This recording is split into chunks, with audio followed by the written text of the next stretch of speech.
पार्वती जी के मन में भाग गया तपस्या करनी चाहिए, तो पार्वती माता तपस्या करने गई। सप्तऋषि आए, सब ऋषि आए, तप का प्रभाव बड़ा अद्भुत, सबने समझाया लेकिन नहीं मानी। पार्वती बोली चाहे तुम जितनी परीक्षा ले लो। सप्तऋषियों ने समझाया भोले बाबा के चक्कर में मत पड़ो, विवाह के लिए विवाह करना हो तो हमें बताओ, हम तुम्हारी शादी बढ़िया विष्णु भगवान से करवा देंगे। तो पार्वती मैया बोली बरहो शंभु न तारा कुमारी, बरहो शंभु न तारा कुमारी, बरहो शंभु न तारा कुमारी, बरहो शंभु न तारा कुमारी। या विवाह करूंगी तो भोले बाबा से करूंगी, नहीं तो पूरे जीवन भर कुंवारी रहूंगी। जन्म कोटि लगी रगर हमारी, जन्म कोटि लगी रगर हमारी, बरहो शंभु न तारा कुमारी, बरहो शंभु न तारा कुमारी, बरहो शंभु न तारा कुमारी।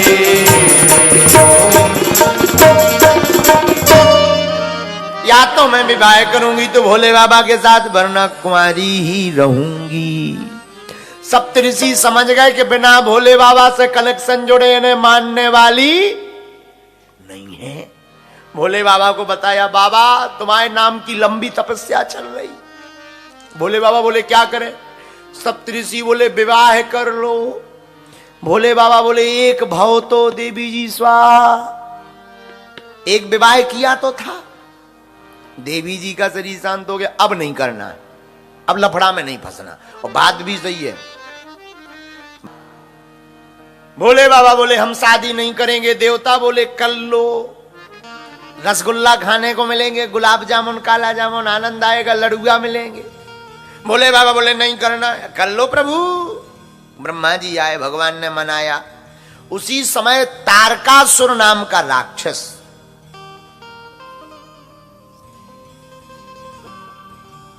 देवताओं को त्रास देने लगा। तारक असुर भयऊ तेहि काला, रामचरितमानस की चौपाई 81 नंबर दोहा के बाद की 5वीं चौपाई।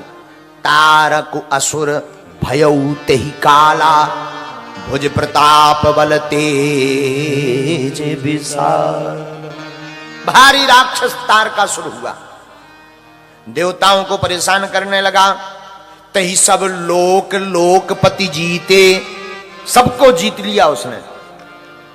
देवताओं को परेशान करने लगा क्योंकि उसने भगवान ब्रह्मा जी से वरदान लिया था कि अगर हम मरें तो भोले बाबा के पुत्र के हाथों मरें। और तब भगवान को ब्याह भी नहीं बहुत हो। पहली जो पत्नी थी सती जी, उनका शरीर शांत हो गया था, दूसरा कोई विवाह नहीं। उसने भी बड़ा अच्छा दिमाग लगाया कि ना तो इनको ब्याह होने या न लड़का होने या ना हमें मरने या। तो बोले ब्रह्मा जी बोले वरदान मांगो। बोले वरदान देना ही है तो शंकर जी के पुत्र के हाथों मरे ऐसा वरदान दो। अब वरदान तो ब्रह्मा जी ने कह दिया तथास्तु। अब तो वो देवताओं को ही परेशान करने लगा। देवता नाराज होकर के, रुष्ट होकर के ब्रह्मा जी के महाराज आपने बड़ा गड़बड़ वरदान दे दिया, देखो राक्षस पीछे लग गया, कुछ उपाय करो। अब उपाय प्रारंभ हुआ। आहा हा, आप दूल्हा बनो। भोले बाबा से कहा आप दूल्हा बनो। कामदेव को यहां पर भोले बाबा ने भस्म किया। कामदेव को भस्म करने के बाद जब बार बार प्रार्थना की तो भोले बाबा ने फिर विवाह के लिए हां कह दिया। बोलो सियावल रामचंद्र की। देवता खुश हो गए। अब तो बारात में नाचने को मिलेगा, रसगुल्ला मिलेंगे, लड़ुआ मिलेंगे, आनंद आएगा। लगन पत्रिका भेजी गई हिमवान के घर पर। लगन बाची अज सब ही सुनाई, और हर से मुनि सब सुर समुदाय। सब प्रसन्नचित हो गए, भोले बाबा का विवाह होना है, तैयारी होने लगी। सुमन वृष्टि नव बाजन बाजे, मंगल कलशो दसों दिशि सारे। सब देवता अपने अपने वाहनों को सजाने लगे। क्यों? क्योंकि शाम को बारात में जाना है। अच्छा, बारात से हमें एक बात याद आई। बारात में सब सजते हैं, श्रृंगार सब करते, तरह तरह के श्रृंगार। किस लिए करते हैं? कि लोग हमें देखें, इसलिए करते हैं। पर आप बारात में गौर करना, कोई किसी को नहीं देखता, अपने ही आप को ही देखते रहते सब। हाँ, सिर्फ बारात की ड्रेस आती है सेल्फी के काम और किसी काम की। तुम बारात में पूरा आकलन करना, लोग इसीलिए तैयार होते हैं कि हम जाएंगे तो लड़की पक्ष वाले, लड़का पक्ष वाले, क्या वाह, सो नाइस यू, ऐसा बोलेंगे। पर कोई किसी को नहीं देखता, सब अपने ही अपने कपड़े को ठीक करते रहते रात भर। हाँ, कोई किसी को नहीं देखता, और सच भी है। अच्छा, लोग श्रृंगार क्यों करते? आज के जमाने में ज्यादा श्रृंगार इसीलिए किया जाता है कि लोग हमें देखें, और किस लिए? बुरा मत मानना, हमारा एक सूत्र है, सजना चाहिए। सजना, सजना जानते हो?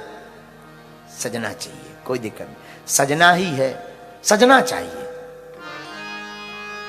सजना ही है तो इन लोगों के लिए क्या सजना, सजना ही है तो इन सजना के लिए ही सजना। जगत के लोगों के लिए क्या सजना? देखो कितनी अच्छी बात है, सजना ही है तो जगत के लोगों के लिए क्या सजना, सजना ही है तो सजना के लिए सजना। राम जी रूपी सजना के लिए सजो। सब श्रृंगार कर रहे भोले बाबा की बारात में जाने के लिए। कौन? पहला श्रृंगार कर रहे हैं यमराज। यमराज का वाहन क्या है? भैंसा। अब यमराज अपने भैंसा का पकड़े पानी में, रिवर में, थेम्स रिवर में। अब ये मत कहना कि ये किस रामायण में लिखा है, किसी रामायण में नहीं है, नहीं तो कल के दिन आफत हो जाएगी। तुरंत लोग कहेंगे हैं वे तो कहते थेम्स नदी में यमराज नहा रहा हो, हद हो जाएगी। तो ट्रॉली कलई भर में हो जाएगी, पूरी रामायण एक दिन में हो जाएगी। बोलो सीताराम। हम आपको समझाने के लिए उदाहरण दे रहे। यमराज थेम्स रिवर में आया भैंसा लेकर। किसके नीचे? वो पुल नहीं है, लंदन ब्रिज, उसके नीचे भैंसा। अब पानी डारे और लगाए साबुन, रगड़े भैंसा का। भैंसा बोलो हुजूर आज का हो रहा? यमराज बोलो कीप क्वाइट साइलेंस। भैंसा बोला क्यों? बोले आज अगर हमने करिया से गोर ना निकाल दिया, क्योंकि भैंसा है ब्लैक और यमराज को वाहन चाहिए व्हाइट। अब लगो रगड़ भी, थेम्स नदी को पानी डाले, ठंडा पानी, सो भैंसा आज करिया से गोर कर दिया जाएगा। हाँ, यमराज ने से भैंसा ने पूछा आज क्या बात है, इतना श्रृंगार क्यों? यमराज ने कहा तुम्हें पता नहीं, आज भोलेनाथ की शादी, आज भोले बाबा की शादी है। इधर यमराज स्नान करवा रहा, ऊपर इंद्र। इंद्र का वाहन क्या है? ऐरावत हाथी। ऐरावत हाथी का रंग कैसा होता है? सफेद, एकदम श्वेत। ऐरावत हाथी का कलर होता है श्वेत, व्हाइट। उसको श्रृंगार कर रहा। विष्णु भगवान अपने वाहन का श्रृंगार कर रहे हैं। आहा हा, सब देवता अपने अपने वाहन का श्रृंगार कर रहे, पर जिनकी शादी होनी है उनके ऊपर किसी का ध्यान नहीं है। भोले बाबा ज्यों के त्यों कैलाश पर्वत पर बैठे, शाम का समय होने वाला, बारात कुछ देर में जाने वाली। सब नंदी भृंगी श्रृंगी आपस में बोले ये बताओ दूल्हे राजा तैयार नहीं है। जिसकी शादी होनी वो तो तैयार नहीं है। तैयार करो, श्रृंगार करो, इनका तैयार करो, श्रृंगार करो, मेकअप करो, मेकअप। अब सब तैयार होने लगे। तो भोले बाबा से भी कहा, बाबा आपका मेकअप होगा। क्यों? शादी है। किसकी? आपकी। अच्छा, हम तो जैसे हैं वैसे ही चल देंगे। नंदी हाथ जोड़ के बोले, सरकार जिस हिसाब के आपका भेष है इस हिसाब की लड़की पूरी दुनिया में नहीं। श्रृंगार हो जाने, आज शादी है। शिवहि शंभुगन करहि श्रृंगार, एहा शिवहि शंभुगन करहि श्रृंगार, छटा मुकुट अहि मोर सवार, एहा शिवहि शंभुगन करहि श्रृंगार, जटा मुकुट अहि मोर सवार, एहा कुंडल कंकन पहिरे ब्याला, तन विभूत पट के हर छाला, एहा कुंडल कंकन पहिरे ब्याला, धन विभूति पट के हर छाला, एहा शशि ललाट सुंदर सिर गंगा, नयन तीन उपदीत भुजंगा, एहा श्री राम जय राम जय जय राम, श्री राम जय राम जय जय राम, श्री राम जय राम जय जय राम। भोले बाबा का श्रृंगार होने लगा। श्रृंगार कैसा हुआ? कुंडल कंकन पहिरे ब्याला, सबसे पहले भोले बाबा का उपाय किया, जटा मुकुट अहि मोर सवार, कहा दूल्हा को मुकुट लाओ। भोले बाबा बोले हम मुकुट नहीं पहनेंगे। तो क्या किया जाए? जटाओं का ही मुकुट बना दिया, जो लंबी लंबी जटाएं थी उनका मुकुट बना दिया। अच्छा, एक बात यहां पर बहुत विद्वानों के काम की है, जटाओं का मुकुट क्यों?